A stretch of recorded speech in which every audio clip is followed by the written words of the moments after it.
प्रेम से बोले उमापति महादेव की जय। आदि शक्ति मैया भवानी की जय। श्री गणेश भगवान की जय। आदि शक्ति मैया भवानी की जय। एक बार प्रेम से बोलो गुरु बहना सच्चा दरबार की जय। हर हर महादेव, हर हर महादेव, हर हर महादेव। परम पिता परमेश्वर के चरणों में सादर प्रणाम। आदि शक्ति मैया भवानी के चरणों में सादर प्रणाम। श्री गणेश जी के चरणों में सादर प्रणाम। उमापति महादेव के चरणों में सादर प्रणाम। जितना गुरु भैया गुरु दीदी यूट्यूब चैनल से जुड़ल बानी, वीडियो के देख रहल बानी, सबके चरणों में सादर प्रणाम।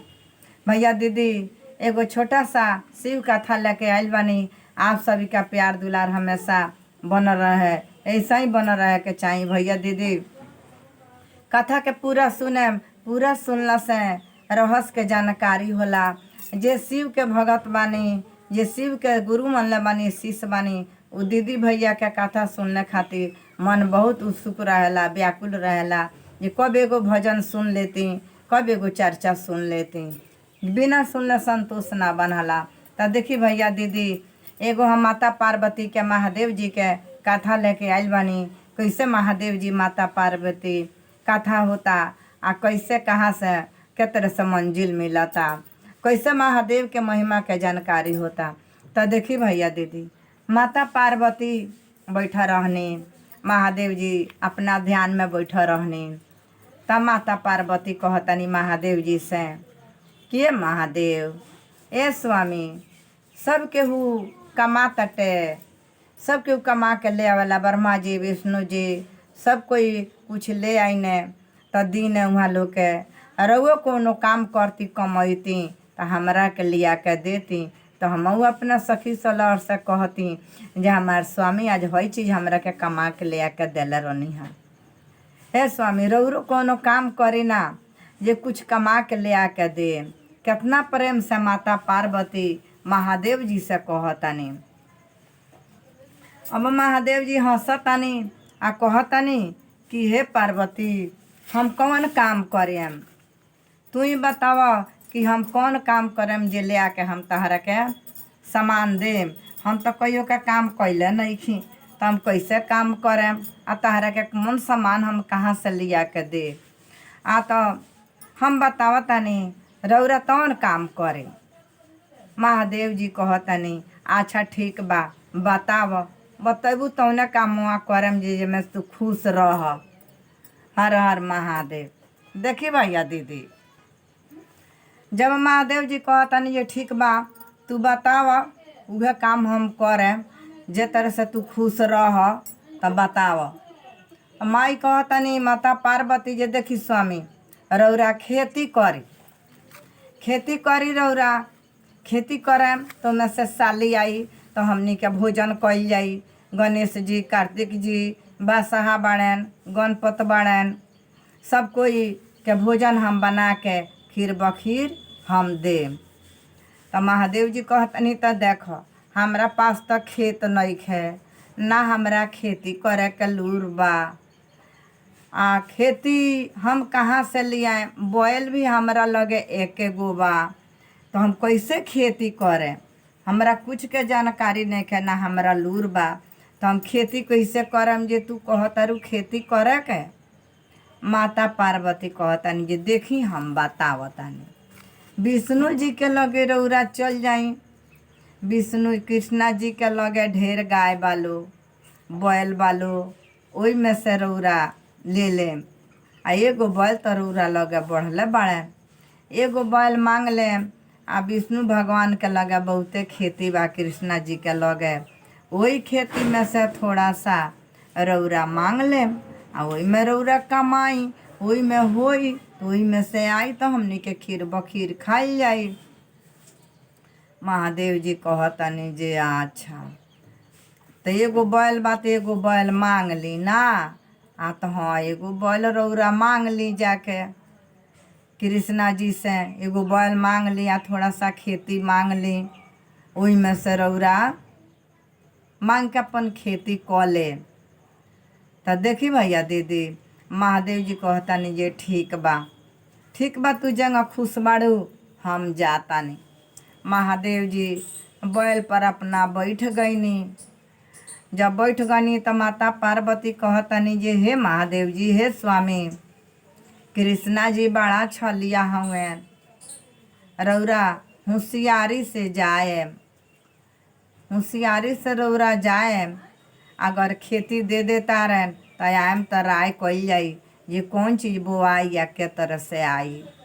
महादेव जी कहनी अच्छा ठीक बा हम जातानी। महादेव जी चलनी बैल पर बैठ के चल देनी। गईनी तो कृष्णा जी लगे। कृष्णा जी विष्णु भगवान के गुरु महादेव जी के गुरु विष्णु भगवान। महादेव जी आराधना करीने विष्णु भगवान आराधना करीने महादेव जी के। दोनों आदमी में एक से एक वहाँ के भक्ति ऊ करीने वहाँ के भक्ति ऊ करीने। तो देखी भैया दीदी महादेव जी गईनी तो कृष्णा जी रहनी गाय में बैठा रहनी। हर हर महादेव स्वागत प्रभु महादेव जी प्रणाम सब हालचाल भइल केने आसन आइल ह। तो महादेव जी कहतनी जे हम अइनी ह एगो बैल मांगे। हमरा एगो बैल चाही आ खेत चाही हमरा खेती करे के। अब तो कृष्णा जी हंसे लागतनी कहतनी जे महादेव जी खेती करे हंसे लागतनी। कहतनी जे अच्छा महादेव जी अब खेती करे खातिर महादेव जी आइल बाने। तो कहतनी ये ठीक बा एगो बैल ले ली रौरा आ खेती करी। पूरा तो ई खेत वही बा जाई रौरा अपन बैल ले ली अपन खेती करी। तो अच्छा ठीक बा अब चल तनी घर से अब राय क के आए तब अब खेती हुई। अब वहाँ से देखी महादेव जी आ गईनी। खेत मिलिए गई बैल मिलिए गई। महादेव जी अइनी आके माता पार्वती से कहतनी सब कुछ मिल गईल बा खेत मिल गईल बैल मिल गईल। अब बताव ये कैसे होई आ केंग बोआई या का बोआई हमरा तो कुछ का लूर नहीं है। तब देखी माता पार्वती जी कहतनी जाई रौरा खेती करी आ जौन चीज़ बोआई तन ऊपर के फल अपना घरे आई आ नीचा के फल विष्णु भगवान के दिया जाई। तो महादेव जी कहतनी जे अच्छा ठीक बाटे। आ तो रौरा तो भोला भाला हई रौरा होशियारी से रहे ना तो कृष्णा जी बड़ा छलिया हुए उ रौरा से छल कली हैं। रौरा तो दूसरा के देवे के अन्न धन जानी ने अपना बारे में ना सोची ने। तो रौरा यही तरह से कहें जे जौन चीज़ बोआई तवन ऊपर के हमारा घरे आई आ नीचे के रौरा घरे जाई। यही तरह से कहें ना तो रौरा बड़ी भोला भाला हई भोला दानी हई दूसरा के कल्याण करी ने अपना बारे में ना सोची ने। महादेव जी कहतनी जे अच्छा ठीक बा हम जातानी। देखी भैया दीदी महादेव जी वहाँ से चल पड़नी। जब गईनी महादेव जी विष्णु भगवान के लगे तो कहतनी जे हे कृष्णा जी अब तो खेती तैयारी हो गई तेमे का बोआई एमे कौन चीज़ बोआई बताई। आ तो जौन चीज़ बोआई खेती तो होइए गई। आ तो देखी कुछो बोआई तो ऊपर के फसल हमरा चाही आ नीचे के फसल रौरा चाही रौरा के दियाई रौरा घरे जाई आ ऊपर वाला भाग हमरा घरे आ जाई। विष्णु भगवान कहनी कृष्णा जी अच्छा ठीक बा तब आलू रोपा जाओ। महादेव जी तो जानत ना रहनी जी आलू ऊपर होला फरला कि नीचे फरला। महादेव जी तैयार हो गईनी कहनी जी अच्छा ठीक बा। अब मैं खेती में देखी भैया दीदी आलू रोपा गई। कुछ दिन के बाद आलू तैयार हो गई। तो माता पार्वती कहतनी ये 5 महीना हो गई फसल तैयार हो गईल हुई, जाई न रौरा कटवा के ले आए। महादेव जी कहनी अच्छा ठीक बा, हम जातानी। अब देखी भैया दीदी, महादेव जी अपना बैल पर बैठनी आ चल पड़नी। अपना बैल पर बैठ के महादेव जी चल पड़नी फसल ले आवे खातिर। जब वो जान जातनी तो कटाए लागल, ऊपर के पत्ता रहे तन अलगे काट के धराए लागल, नीचे के आलू रहे तन कोड़ के अलगे उड़ी लागे लागल। जितना पत्ता रहे महादेव जी बोरा में कस के आ बैल पर धो लेनी आ लेके चलनी। जब घरे महादेव जी लेके चलनी तो माता पार्वती देखतनी तो कहतनी ए महादेव जाई, ए भोले बाबा, ए स्वामी रौरा भोला भाला बढ़ला बनी। ये आलू रोपाई रहा तो रौरा ऊपर के लेके चलनी आ नीचे के कृष्णा जी के दे देहनी।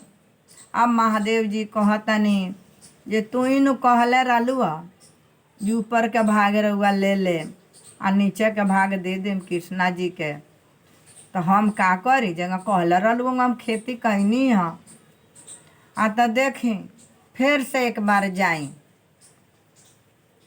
फिर से एक बार रौरा जाई आ जाके खेती करी। तो कह दे कृष्णा जी से जे हमरा नीचे के भाग चाही आ ऊपर के तारा घरे जाई। फिर से रौरा खेती करी जाई। फिर महादेव जी बैल पर बैठनी आ गईनी जाके विष्णु भगवान से, कृष्णा जी से, विष्णु जी के अवतार कृष्णा जी हैं, जाके एगो बैल मांगनी, बैल लेके आ खेती कैनी। खेती ओती हो गईल तो कहतानी जे हे कृष्णा जी अब किरवा पार्वती कहलिया नीचे के भाग हमरा चाही आ ऊपर के भाग रौरा घरे जाई। अब बताई का बोआई? रुआ बताई जे का बोआई? तो कृष्णा जी कहतनी जे गेहूँ बोआ जाई। आलू कोड़ाइल बा तब गेहूँ के दिन आइल बा, अब गेहूँ बोआ गई। देखी भैया दीदी, जब में गेहूँ बोआ गईल, गेहूँ तैयार हो गईल फसल, तो माता पार्वती कहतनी जे हे स्वामी जाई ना, फसल तैयार हो गईल होई तो रउरा जाई फसल कटवा ले आई। महादेव जी का कहनी, बोरा ओरा धो लेनी बूढ़ बैल पर आ बोरा धो के आ चल पड़नी खेत के ओर। खेत के ओर गईनी तो गेहूँ कटाए लागल। गेहूँ कटाए लागल, गेहूँ कटाते कटाते सारा गेहूँ कटा गईल। जब गेहूँ कटा गईल तो देखी भैया दीदी, ऊपर के सारी गेहूँ दा के कृष्ण भगवान के घरे चल गईल। आ जितना भूसा रहे बिटोराई रहे महादेव जी सब बोरा में कस लेहनी आ कस के अपना घर के ओर चल देहनी। महादेव जी तो जानत ना रहनी। महादेव जी भूसा कस के अपना घर के ओर चल देहनी। जब भूसा कस के चल देहनी तो माता पार्वती जब आवतनी महादेव जी, माता पार्वती देखतनी तो कहतनी अब स्वामी ढेर कसले बानी, अब अनाज कुछ ना कुछ ले आइल बानी। जब महादेव जी उतरतनी बसहा पर से माता पार्वती उतारे जातनी तो देखतनी जे खाली भूसा बोरा में कस के बैल पर धइल बा। तब माता पार्वती कहतनी हे स्वामी रौरा बहुत भोला बानी, अरे भूसवा कस के रौरा काहे के लेके चलैनी हाँ। आ गहूँ सारा चल गईल कृष्णा जी के हैं, अरे रौरा भूसा कस के लेके चलैनी। आ तो तू नु कहलू कि नीचे के भाग आई आ बोआई तो ना ऊपर के भाग कृष्णा जी के घरे जाई। तो हम ही कहनियो कृष्णा जी के कौन दोष बा? ई बात हम ही कहनियो, तू कहलू होंगे जाके तो ये बोआई रहा। आ तो एक बार रौराउरी खेती करी, एक बार रौराउरी खेती करी। रौरा बड़ी भोला बानी। हम कहतानी जे कृष्णा जी छलिया हुए, उछल जरूर करियन, उछलिया हुए। रौरा बहुत भोला बानी, जे जौने कह देता तौने रौरा मान जातनी या कस के लेके चलावतनी। आ तो ना जे नइखे कहत तू ही जगह कहलू वोंगा हम कहनी है जाके। कृष्णा जी में कौनो दोष नहीं है। माता पार्वती कहतनी जे जाई, एक बार जाई जाके एक बार और खेती करे। फिर महादेव जी बूढ़ बैल पर बैठनी आ बैठ के फिर चल पड़नी खेती करे। फिर खेती कहनी जाके खेती तैयार हो गए। माता पार्वती जाए के समय कहतनी जे महादेव जी देखी आपकी रौरा खेती करे तो कहम जे हमरा ऊपरों के भाग चाही आ नीचों के भाग चाही आ बीचे में के भाग रौरा घरे जाई। आ तो ठीक बा, हम जाके यही तरह से कहें जे तरह कहतारू वो तरह हम कहते बानी उहे ले आवतानी तो तू का पाठ ठावे लागतारू। फिर भगवान गईनी महादेव जी जाके खेती के तैयार कर दहनी तो कहतनी कृष्णा जी से, कृष्णा जी अब का बोआई, अब हमरा ऊपर के भाग चाही आ नीचे के भाग चाही आ बिचला भाग रौरा घरे चल जाई।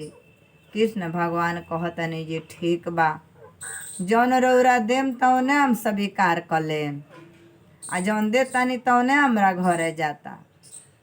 अब देखी कृष्ण जी कहतनी जे ठीक बा स्वामी, ओई तरह से होई। खेती तैयार हो गइल बा तो हाँ खेती तैयार हो गइल बा। आ तो ठीक बा, का बोआई तो हम नहीं जान जे का बोआई, रौरे जानतनी रौरे बताएम तब बोआई। महादेव जी कहतनी कृष्णा जी से तो कृष्णा जी कहतनी मकई रोपा जाई। अब देखी भैया दीदी में मकई रोपा गए। मकई रोपा गए। मकई रोपैला पर पानी पाटल खादर छिटाई जाना जुटी से कोड़वा खबवा के सब चिकन करवा दहल गए। रोप ओप के मकई आज देखो आन बिहान देखन मकई बढ़त जाता। जब मकई देखी जब मकई लम्हर हो गए तब माता पार्वती कहतनी जे जाई ना मकैया तैयारी हो थी, फसल तैयारी हो गई हुई। ऊपर के नीचे के भाग रौरा ले आए आ बीचे के भाग अब कृष्णा जी के रौरा दे दे। तब देखी महादेव जी कहतनी ठीक बा, हम जातनी उहे दे दे आ ऊपर नीचे के भाग हम ले आए। जैसे महादेव जी बैल पर बैठतनी अपन बोरा ओरा सरिया के लेके सरिया के धो लेहनी बोरा ओरा जे में फसल आई। तब देखी गईनी तो मकई तो हो गई रहे। ऊपर के माथ काट के अलगे धराए आ बीच में के माथ काट के अलगे धराए आ नीचे के ओकर डंटा काट के अलगे धराए। बिचला सब मकई वाला एक जगह धरा गए। सब कृष्ण जी के घरे चल गए आ ऊपर नीचे के आता पाता डंटा महादेव जी बोरा में कस के लेके आवतानी। जब महादेव जी बोरा में कस के लेके आवतानी तब कहतनी जे देखी अब फिर रौरा आता पाता लेके चलैनी। हे महादेव जाई हे स्वामी, रौरा एकदम भोला बानी भोला। रौआ देखनिया ना जे का बोआई रहल आ त मकई बोआई रहल तो तू तो कहले रहलू जे ऊपर के माथे आई या नीचे के माथे आई, बिचला धार दिया जाई तो दिया गईल ह। आ तो ये स्वामी रौरा बहुत भोला बानी, रौरा से कुछ ना होई। अब रौरा खेती कई छोड़ दी, जौन भाग में बात तौने हुई। माता कर जोर के कपार ठटा के बैठ गई। तले कृष्ण जी गेहूँ मकई आलू अपन लाद उद के लेके आ जातानी। जब जातानी तो माता पार्वती देखतानी तो कहतानी ये प्रणाम स्वामी, ई काहे के लेनी ह। आ तो देखी रौरा जगह जगह कहले बानी होंगे महादेव जी कहले बानी। आई सब फसल उपजल बा, मेहनत क के उपजौले बानी उ तो हमरा घर सब फसल चल गइल बा आ रौरा घर खाली भूसा पापता आइल बा तो हम लेनी है एमे से देवे के हमार फर्ज बा देहल। बड़ा माता खुश बनी। माता कहतनी ना हे प्रभु ले जाइया तो ना एमे से रौरू अधिकार बा, ऐसे कि रौरा घरे आता पाता आइल बा। विष्णु भगवान ओइजा ध दहनी आ ध के दुनू आदमी में बड़ा सुंदर से मिल भइल। बहुत सुंदर से भक्ति के आगे रहस्य बढ़ल। त देखी भैया दीदी, कथा के पूरा सुनला से रहस्य के जानकारी होला। महादेव जी तो भोला बढ़ले बानी, उ तो दुनिया के देवे खातिर मालिक बानी, अपना खातिर कुछ नहीं खी। दुनिया के स्वामी बानी, दीनानाथ बानी, भोला भंडारी बानी, देव में देव महादेव बानी, सबका के दया बरसावे वाला बानी। अपना खातिर बाबा कुछ सोचे वाला नहीं खी। तो हे भैया दीदी, कथा के पूरा सुने आ कथा अगर अच्छा लागता तो कमेंट बॉक्स में अपन नाम लिख के हर हर महादेव जरूर लिखें। आ लाइक सब्सक्राइब शेयर भी करें। मालती देवी 999 बेतिया जिला से अपना चैनल पर कथा डाल रहल बानी। महादेव गुरु जे कथा सुनाता सबकर संकट ग्रह कटित करी। जे तरह से वहाँ के घर में विष्णु भगवान सब लेके चले यहाँ प्रेम व्यवहार साधना भक्ति सब आगे बढ़ गई ह। वही तरह से महादेव हमनियों के ज्ञान दी, जो हमनी के गुरु भैया गुरु दीदी भैया दीदी आपस में मिल के जुल के रहल जा। आ महादेव जी के साधना भक्ति आराधना के पर्याप्त कल जाओ, कोशिश कल जा। महादेव जी के जागरण कल जा, वहाँ के चर्चा भजन कल जा। तब कथा समाप्त हो गई है भैया दीदी। प्रेम से बोलिए उमापति महादेव की जय, आदि शक्ति मैया भवानी की जय, श्री गणेश भगवान की जय, हर हर महादेव की जय।